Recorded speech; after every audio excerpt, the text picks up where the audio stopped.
या देवी सर्वभूतेषु स्कंदमाता रूपेण संस्थिता नमस्तस्यै नमस्तस्यै नमस्तस्यै नमो नमः। जय माता दी। ओम नमः शिवाय। आज चैत्र मास की शुक्ल पक्ष की पंचमी तिथि है। आज का दिन सूर्य मंडल की अधिष्ठात्री स्कंद माता को समर्पित है। आज के दिन प्रसन्नचित मन से स्कंद माता की कथा का श्रवण करने से साधक तथा श्रवणकर्ता को अलौकिक तेज की प्राप्ति होती है। मन की अशांति, दुखों और असहनीय कष्टों से मुक्ति मिलती है। व्यक्ति जन्म मरण के चक्र से छूटकर मोक्ष को प्राप्त होता है। साथ ही यश वैभव पुत्र की प्राप्ति होती है। तो आज मैं आपको सुना रही हूँ चैत्र नवरात्र में सुनी जाने वाली स्कंद माता की बड़ी ही दुर्लभ और पौराणिक कथा। साथ ही हम दुर्गा सप्तशती के चतुर्थ अध्याय का पाठ करेंगे। इसका श्रवण करना अति अनिवार्य है। तो आप सभी भक्तजन इन कथाओं को बड़ी ही श्रद्धा और प्रसन्नचित मन से सुनिएगा। जब राजा दक्ष के यज्ञ में माता सती अग्निकुंड में कूदकर भस्म हो गई, तब शिवजी विलाप करते हुए गहरी तपस्या में लीन हो गए। इससे सृष्टि शक्तिहीन हो गई। असुरों ने इस मौके का लाभ उठाया। पौराणिक कथाओं में वर्णित है, एक असुर जिसका नाम ताड़कासुर था, उसने अपनी कठोर तपस्या से ब्रह्मा जी को प्रसन्न कर अमर होने का वरदान मांगा। तब ब्रह्मा जी ने कहा, हे ताड़कासुर, इस धरती पर जिसका जन्म हुआ है उसका मरना निश्चित है। कोई भी अमर नहीं हो सकता। तुम कोई और वरदान मांगो। यह सुनकर ताड़कासुर बहुत दुखी हुआ। कुछ देर सोचने के बाद ताड़कासुर कुटिल मुस्कान के साथ कहने लगा, हे भगवान, मुझे यह वरदान दीजिए कि मेरी मृत्यु भगवान शिव के पुत्र के हाथों हो। ब्रह्मा जी ने कहा, तथास्तु, और अंतर्ध्यान हो गए। ताड़कासुर ने यह सोच लिया था कि भगवान शिव तो माता सती के वियोग में अनादिकाल तक तपस्या में लीन रहेंगे और माता सती का स्थान शंकर भगवान किसी और को नहीं देंगे। अतः वह तो अब विवाह करेंगे ही नहीं और उसकी मृत्यु जो शंकर भगवान के पुत्र के हाथों होनी है, बिना शिव जी के विवाह किए उसका जन्म लेना भी असंभव है। अब देखिए, एक प्रकार से तारकासुर स्वयं को अमर ही समझ बैठा था। वह बहुत ही शक्तिशाली और क्रूर हो गया था। यह वरदान मिलने के बाद उसने देवताओं पर अत्याचार करना प्रारंभ कर दिया। देवतागण बहुत ही परेशान हो गए और उन्होंने ब्रह्मा जी से मदद मांगी। ब्रह्मा जी ने कहा, ताड़कासुर का अंत शिव पुत्र ही कर सकता है। यह सुनकर इंद्र और समस्त देवतागण भगवान शिव के पास पहुंचे। इस सृष्टि को ताड़कासुर से मुक्ति दिलाने का निवेदन किया। शिव जी ने सभी देवताओं को इस समस्या से मुक्ति दिलाने का वचन दिया। तब भगवान शिव जी पार्वती जी के अपने प्रति अनुराग की परीक्षा लेते हैं और माता पार्वती की तपस्या से प्रसन्न होकर उनसे विवाह करते हैं। विवाह के बाद शिव पार्वती के पुत्र स्कंद जिन्हें हम कार्तिकेय भी कहते हैं, उनका जन्म हुआ। कार्तिकेय बाल अवस्था से ही बहुत वीर और शक्तिशाली थे, किंतु माता पार्वती ने स्कंद माता का रूप धारण किया और कार्तिकेय को अपना पुत्र बनाया और उन्हें अस्त्र शस्त्र की शिक्षा दी। उन्होंने अपनी समस्त शक्ति प्रदान की। अब देखिए, उन्होंने दुष्ट असुरों का संहार करना शुरू कर दिया। अंततः वह समय भी आ गया जिसकी देवताओं को यज्ञों से प्रतीक्षा थी। उन्होंने तारकासुर से युद्ध किया और एक भयंकर युद्ध हुआ जिसमें कार्तिकेय जी ने तारकासुर का वध कर दिया। देवताओं ने भगवान कार्तिकेय की वीरता की प्रशंसा की और उन्हें देवताओं का सेनापति बनाया। भगवान शंकर के पुत्र थे स्कंद, जिन्हें सुब्रमण्यम, शरणानन और कार्तिकेय के नाम से भी जाना जाता है। स्कंद माता की उपासना नवरात्रि के 5वें दिन की जाती है। इस दिन साधक का मन विशुद्ध चक्र में उपस्थित होता है। उसके विग्रह से भगवान स्कंद बालक के रूप में उनकी गोद में बैठे होते हैं। स्कंद माता की 4 भुजाएं हैं, जिसमें दाहिनी भुजा की ऊपरी वाली भुजा से 6 शीश वाले स्कंद को गोद में पकड़े हुए हैं और दाहिनी तरफ की नीचे वाली भुजा जो कि ऊपर की ओर उठी है, उसमें कमल का फूल है। बाईं तरफ की ऊपर वाली भुजा पर आशीर्वाद मुद्रा में है और नीचे वाली भुजा में कमल का फूल है। ये भगवान स्कंद कार्तिकेय की माता हैं। उनका वर्णन संपूर्ण शुभ है। ये कमल के आसन पर विराजमान हैं। इनका वाहन सिंह है। इसी कारण इन्हें पद्मासना देवी भी कहा जाता है। स्कंद माता सूर्य मंडल की अधिष्ठात्री देवी हैं। इनका उपासक अलौकिक तेज और कांति से युक्त होता है। उनके पास एक अलौकिक प्रभा मंडल अदृश्य भाव से सदा बना रहता है, जो उनकी सदा रक्षा करता है। नवरात्र पूजन के 5वें दिन का शास्त्रों में बहुत महत्व बताया गया है। इस चक्र में उपस्थित मन वाले साधक की समस्त बाह्य क्रियाओं तथा वृत्तियों से लोप हो जाते हैं। वह विशुद्ध चैतन्य रूप की ओर अग्रसर होता है। उनका मन समस्त लौकिक सांसारिक माया बंधनों से विमुक्त होकर पद्मासना माता स्कंद माता के स्वरूप में पूर्णतः विलीन होता है। इस प्रकार साधक को पूर्ण सावधानी के साथ उपासना की ओर अग्रसर होना चाहिए।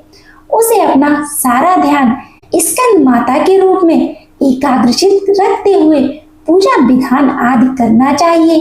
स्कंद माता की उपासना से भक्त की सभी इच्छाएं पूर्ण होती हैं और इस मृतलोक में ही उसे परम शांति और सुख का अनुभव होता है। उसके लिए मोक्ष का द्वार स्वयं ही सुलभ हो जाता है। इनकी उपासना से बाल स्वरूप स्कंद भगवान की उपासना भी स्वतः ही हो जाती है। यह विशेषता केवल इन्हीं को प्राप्त है। स्कंद माता की उपासना करने से मन पवित्र होता है और मोक्ष का मार्ग सुलभ होता है। भव सागर के दुखों से मुक्ति पाने के लिए इनकी उपासना से अच्छा उपाय दूसरा कोई नहीं है। स्कंद माता की उपासना से भक्त को मन की शांति सुख का अनुभव होता है। वे अपनी सभी दुखों और कष्टों से मुक्त हो जाते हैं। उनकी उपासना से भक्त को मोक्ष की प्राप्ति होती है। वे इस जन्म मरण के चक्र से मुक्त हो जाते हैं और परम आनंद को प्राप्त करते हैं। इस माता की उपासना से भक्त की सभी मनोकामनाएं पूर्ण होती हैं। वे धन संपत्ति यश और वैभव प्राप्त करते हैं। प्रिय भक्तजनों, नवरात्र के 5वें दिन स्कंद माता की कथा सुनने और पढ़ने से स्कंद माता की उपासना से भक्तों की सभी प्रकार की मनोकामनाएं पूर्ण होती हैं। स्कंद माता का प्रार्थना मंत्र है: सिंहासन नित्यं पद्म आश्रित कत्वया शुभदास्तु सदा देवी स्कंद माता यशस्विनी। ओम देवी स्कंद माताए नमो नमः। एक बार प्रेम से बोलिए स्कंद माता की जय। जय हो माँ भवानी। ओम नमः शिवाय। हे माँ भवानी, आपने भक्तों का सभी दुख दूर करो। जय माता दी। प्रिय भक्तजनों, आइए अब सुनते हैं माता रानी की दूसरी कथा। एक राजा और एक रानी थी। बहुत दिनों तक उनकी कोई संतान नहीं हुई। बहुत जप तप करने के बाद कई सालों बाद उनको एक संतान की प्राप्ति पुत्र रूप में हुई। अब राजा और रानी बहुत खुशी से अपना राजपाट संभालने लगे। कई दिनों तक ऐसा ही चलता रहा। देखते देखते उनका पुत्र 4-5 साल का हो गया। एक दिन की बात है, रानी दोपहर में बच्चे के साथ सो रही थी और बच्चे की नींद खुल जाती है। वह उठकर बाहर की ओर जाने लगा, क्योंकि उसको बाहर जाने नहीं दिया जाता था।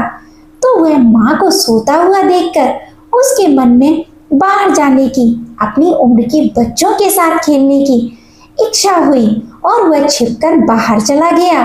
वह खेलते खेलते बहुत दूर चला गया। वह किसी दूसरे गांव में जा पहुंचा। इधर जब रानी की नींद खुली तो वह बच्चों को अपने पास ना देखकर बहुत हैरान हुई। फिर बच्चे की खोजबीन शुरू की गई। बहुत प्रयास करने के बाद सफलता हासिल नहीं हुई, अर्थात बच्चा उनको नहीं मिला। अब राजा रानी फिर से दुखी हो गए। वह बच्चा उस गांव में एक ग्वाले के पास पहुंचा तो ग्वाले ने उसे पता पूछा कि हे पुत्र, तुम कहाँ से आए हो? तो वह बच्चा अपने बारे में कुछ बता नहीं सका, क्योंकि वह बहुत छोटा था, उसको कुछ पता नहीं था। वह केवल बच्चों के साथ खेलते खेलते दूर चला गया था। तो ग्वाले ने कहा कि जब यह बच्चा अपना नाम बता नहीं पा रहा तो इसको अपने पास रख लो। जैसे तुम्हारे 2 बच्चे हैं वैसे ये तीसरा रहेगा। अब इधर वह बालक ग्वाले के बच्चों के साथ घुल मिलकर खेलने लगा। कुछ दिन बीत गए। एक दिन ग्वाले की नजर उस बच्चे के हाथ पर पड़ी तो वह देखा कि उसके हाथ में किसी का नाम लिखा हुआ है। तो वह बच्चे से पूछा, पुत्र ये किसका नाम है? तो उस बच्चे ने कहा, यह हमारे पिताजी का नाम लिखा है। तो ग्वाले ने कहा, हम आपके पिताजी का नाम ढूंढते हुए घर पर चलेंगे। अब देखिए, इधर जब राजा शिकार पर निकल जाते हैं तो रानी रोज अपने बच्चे को इधर उधर ढूंढती है, क्योंकि माँ का हृदय था। वह दिन भर तड़पती अपने बच्चे की याद में इधर उधर बाग बगीचे में देखती है कि कहीं मेरे बच्चे का कोई संदेश आ जाए। रानी यही सोचती कि इतने दिन बाद एक संतान हुई थी तो मैंने लापरवाही में वह भी अपने हाथ से गवा दी। अब रानी एकदम निराश होकर एक गांव में पहुंची तो वहां उसने देखा कि कुछ औरतें मिलकर देवी माता की पूजा कर रही हैं। तो रानी भी वहां जाकर बैठकर पूजा देखती रही और पूजा के दौरान माता रानी कथा को बहुत मन लगाकर सुनती है। पूजा समाप्त हो जाने के बाद सारी सुहागनें रानी को प्रसाद देती हैं। तब रानी ने पूछा, बहन आप किसकी पूजा कर रही हैं? हमको भी बताइए। तब सभी सुहागनों ने कहा, हम माँ भवानी की, माता दुर्गा की पूजा कर रही हैं। माता बहुत ही दयालु हैं, ये अपने भक्तों के संकट को क्षण भर में दूर कर देती हैं। बस ध्यान करने वाली बात है कि तब तक उसकी मनोकामनाएं तुरंत ही पूरी हो जाती हैं। जब उसकी मनोकामनाएं पूरी हो जाती हैं, आप तुरंत माँ देवी की पूजा करें। आपकी जो मन्नत मांगी है उसे पूरा करेगी। मनोकामना पूर्ण होने के बाद माता रानी की पूजा तुरंत ही कर लेनी चाहिए और उसको टालना नहीं चाहिए।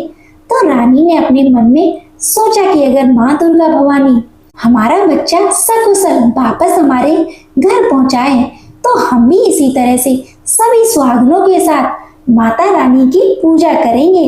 उधर रानी का यह मन्नत मानना हुआ कि इधर ग्वाला बच्चे को लेकर उसके पिता की तलाश में निकल पड़ा।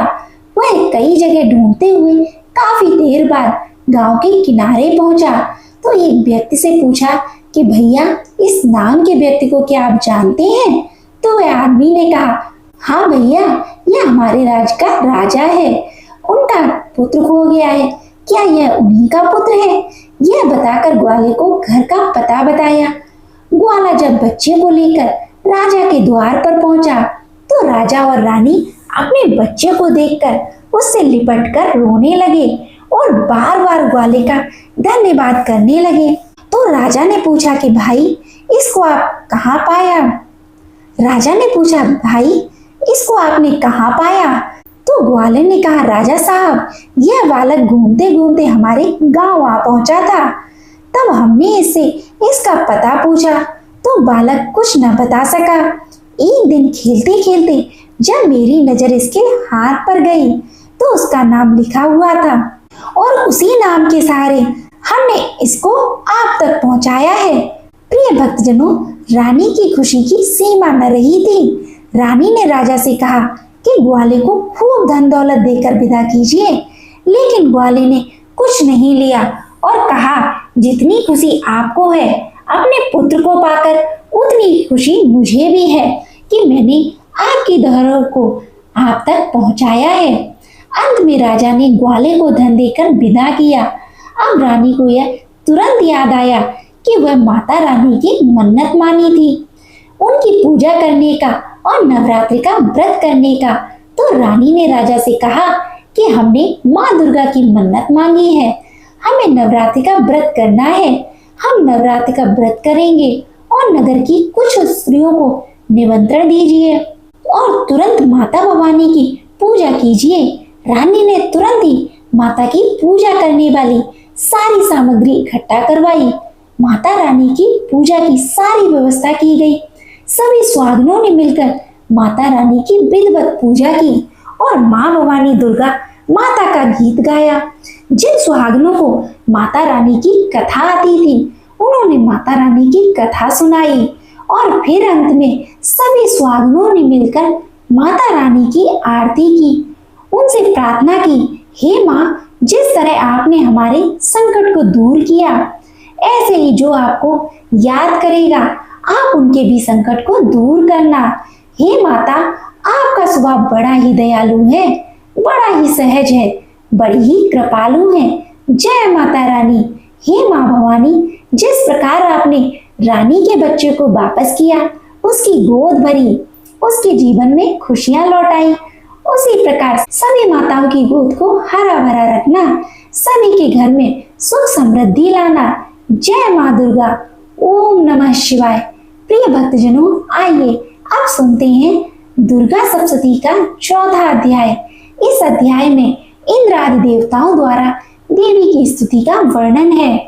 महर्षि मेधा बोले, देवी ने जब पराक्रमी दुरात्मा महिषासुर को मार गिराया और असुरों की सेना को मार दिया, तब इंद्र आदि समस्त देवता अपने सिर पर तथा शरीर को झुकाकर माँ भगवती की स्तुति करने लगे। जिस देवी ने अपनी शक्ति से यह जगत व्याप्त किया है और जो संपूर्ण देवताओं तथा मनुष्यों की पूजनीय है, उस अंबिका को हम भक्ति पूर्वक नमस्कार करते हैं। वह हम सबका कल्याण करे। जिस अतुल प्रभाव और बल का वर्णन भगवान विष्णु शंकर और ब्रह्मा जी भी नहीं कर सके, वही चंडिका देवी इस संपूर्ण जगत का पालन करे और अशुभ भय का नाश करे। पुण्य आत्माओं के तुम अलक्ष्मी रूप हो और सतयुग में उत्पन्न होने वालों के लिए तुम लज्जा रूप होकर उनके घरों में निवास करती हो। हम दुर्गा भगवती जो नमस्कार करते हैं, हे देवी इस विश्व का पालन करो। हे देवी, हम तुम्हारे अंचित रूप का किस प्रकार वर्णन करें। असुरों का नाश करने वाली भारी पराक्रम तथा समस्त देवताओं और दैत्यों का विषय में जो तुम्हारे पवित्र चरित्र है, उनका हम किस प्रकार वर्णन करें। हे देवी, त्रिगुणात्मिका होने पर भी तुम संपूर्ण जगत की उत्पत्ति का कारण हो। हे देवी, भगवान विष्णु शंकर आदि किसी भी देवता ने तुम्हारा पार नहीं पाया। तुम सबकी आश्रय हो। यह संपूर्ण जगत तुम्हारा ही अंश है, क्योंकि तुम सबकी आदिभूत प्रकृति हो। हे देवी, तुम्हारे जिस नाम के उच्चारण से संपूर्ण यज्ञों में सब देवता तृप्ति लाभ करते हैं, वह स्वाहा तुम ही हो। इसके अतिरिक्त तुम पितरों की तृप्ति का कारण हो, इसलिए सब आपको स्वधा कहते हैं। हे देवी, वह विद्या जो मोक्ष को देने वाली है, जो अचित महाज्ञान स्वरूप है, तत्वों के सार को वश में करने वाले, संपूर्ण दोषों को दूर करने वाले, मोक्ष की इच्छा वाले मुनिजन जिसका अभ्यास करते हैं, वह तुम ही हो। तुम वाणी रूपों और दोष रहित ऋग तथा यजुर्वेदों की एवं उद्गीत एवं सुंदर पदों के पाठ वाले सामवेद की आश्रय रूप हो। तुम भगवती हो। इस विश्व की उत्पत्ति एवं पालन के लिए तुम वर्ता के रूप में प्रकट हुई हो। तुम संपूर्ण संसार की पीड़ा हरने वाली हो। हे देवी, जिससे सारे शास्त्रों को जाना जाता है, वह मेधा शक्ति तुम ही हो। दुर्गम भवसागर से पार करने वाली नौका भी तुम ही हो। लक्ष्मी रूप से विष्णु भगवान के हृदय में निवास करने वाली और भगवान महादेव द्वारा सम्मानित गौरी देवी तुम ही हो। मंद मुस्कान वाली निर्मल पूर्ण चंद्र बिंब के समान और उत्तम स्वर्ण की मनोहर कांत से कामनीय तुम्हारे मुख को देखकर भी महिषासुर क्रोध में भर गया। यह बड़ी आश्चर्य की बात है। और हे देवी, तुम्हारा यही मुख जब क्रोध से भर गया तो उदय काल के चंद्रमा की भांति लाल हो गया और तनी हुई भौं के कारण विकराल रूप हो गया। उसे देखकर भी महिषासुर के शीघ्र प्राण नहीं निकल गए। यह बड़ी आश्चर्य की बात है। आपके कुपित मुंह के दर्शन करके भला कौन जीवित रह सकता है। हे देवी, तुम हमारे कल्याण के लिए प्रसन्न हो। आपके प्रसन्न होने से इस जगत का अभ्युदय होता है और जब आप क्रोधित हो जाती हो तो कितने ही कुलों का सर्वनाश हो जाता है। यह हमने अभी अभी जाना है कि जब तुमने महिषासुर की बहुत बड़ी सेना को देखते देखते मार दिया है। हे देवी, सदा अभ्युदय देने वाली तुम जिस पर प्रसन्न हो जाती हो वही देश में सम्मानित होते हैं। उनके धन यश की वृद्धि होती है, उनका धर्म कभी शिथिल नहीं होता और उनके यहाँ अधिक पुत्र पुत्रियां और नौकर होते हैं। हे देवी, तुम्हारी कृपा से ही धर्मात्मा पुरुष प्रतिदिन श्रद्धा पूर्वक यज्ञ करता है और धर्मानुकूल आचरण करता है। उसके प्रभाव से स्वर्ग लोक में जाता है, क्योंकि तुम तीनों लोकों में मनोवांछित फल को देने वाली हो। हे माँ दुर्गे, तुम स्मरण करने पर संपूर्ण जीवों के भय को नष्ट कर देती हो और स्थिर चित्त वालों के द्वारा चिंतन करने पर उन्हें और अत्यंत मंगल देती हो।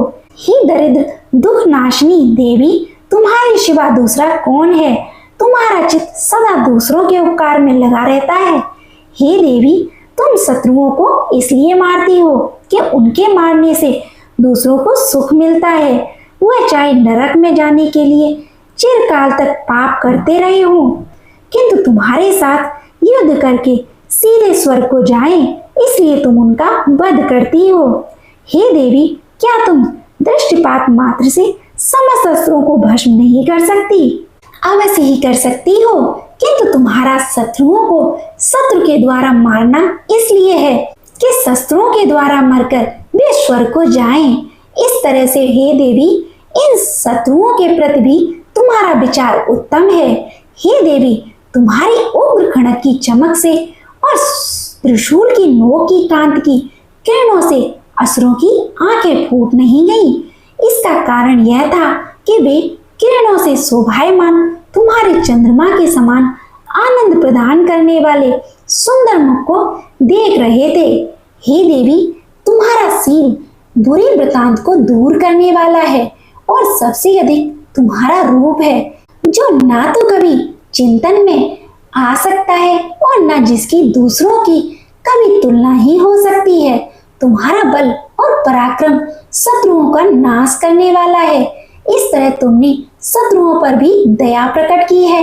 हे देवी, तुम्हारे बल की किसके साथ बराबरी की जा सकती है, तथा शत्रुओं को भय देने वाला इतना सुंदर रूप भी और किसका है।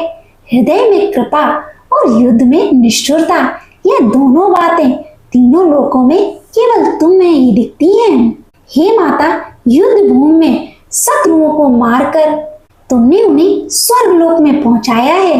इस तरह तीनों लोकों की तुमने रक्षा ही की है, तथा उन उन्मत्त असुरों से जो हमें भय था उसको भी तुमने दूर किया है। तुमको हमारा नमस्कार है। हे देवी, तुम शूल तथा खड़ग से हमारी रक्षा करो तथा घंटे की ध्वनि और धनुष के टंकारों से भी हमारी रक्षा करो। हे चंडिके, आप अपने शूल को घुमाकर पूर्व पश्चिम उत्तर और दक्षिण दिशा में हमारी रक्षा करो। तीनों लोकों में जो तुम्हारे सौम्य रूप हैं तथा घोर रूप हैं, उनसे हमारी रक्षा करो तथा इस पृथ्वी की रक्षा करो। हे अम्बिके, आपके कर पल्लवों में जो खड़ग, शूल और गदा आदि शस्त्र शोभा पा रहे हैं, उनसे हमारी रक्षा करो। महर्षि बोले कि इस प्रकार जब सब देवताओं ने जगत माता भगवती की स्तुति की और नंदन वन के पुष्पों तथा गंधर्व अन्य लेखकों के द्वारा उनका पूजन किया और फिर सबने मिलकर जब सुगंधित और दिव्य धूपों द्वारा उनको सुगंधित निवेदन की, तब देवी ने प्रसन्न होकर कहा, हे देवों, तुम सब मुझसे मनोवांछित वर मांगो। देवता बोले, भगवती, तुमने हमारा सब कुछ कार्य सिद्ध कर दिया है। अब हमारे लिए कुछ भी मांगना बाकी नहीं है, क्योंकि तुमने हमारे शत्रु महिषासुर को मार डाला है। हे महेश्वरी, तुम इस पर भी यदि हमें कोई वर देना चाहती हो तो बस इतना वर दो कि जब जब हम आपका स्मरण करें तब तब आप हमारी विपत्तियों को हरण करने के लिए हमें दर्शन दिया करो। हे अंबिके, जो कोई भी तुम्हारी स्तुति करे तुम उनको वित्त समृद्धि और वैभव देने के लिए ही उनके धन और स्त्री आदि संपत्ति बढ़ाएं, सदा हम पर प्रसन्न रहें। महर्षि बोले, हे राजन, देवताओं ने जब जगत के लिए तथा अपने लिए इस प्रकार प्रश्न किया तो बस तथास्तु कहकर देवी अंतर ध्यान हो गई। हे भूपाल, जिस प्रकार तीनों लोकों का हित चाहने वाली यह भगवती देवताओं के शरीर से उत्पन्न हुई थी, यह सारा वृतांत मैंने तुमसे कह दिया है। और इसके पश्चात दुष्ट असुरों का तथा शुंभ निशुंभ का वध करने और सब लोगों की रक्षा करने के लिए जिस प्रकार गौरी देवी के शरीर से उत्पन्न हुई थी वह सारा वृतांत में यथावत वर्णन करता हूँ। श्री दुर्गा सप्तशती का 4th अध्याय समाप्त होता है। उम्मीद करती हूँ आपको यह कथा पसंद आई होगी। अगर यह वीडियो आपको पसंद आई हो तो इसे लाइक करें, शेयर करें और हमारे चैनल को भी सब्सक्राइब करें। कमेंट में जय स्कंद माता, जय माँ भवानी, जय माँ दुर्गा अवश्य लिखिएगा। आपका जीवन आनंद से परिपूर्ण हो और आपको धन संपत्ति सुख की प्राप्ति हो। इसी कामना के साथ आज आपसे विदा लेते हैं। मिलते हैं अगले वीडियो में। जय माता दी।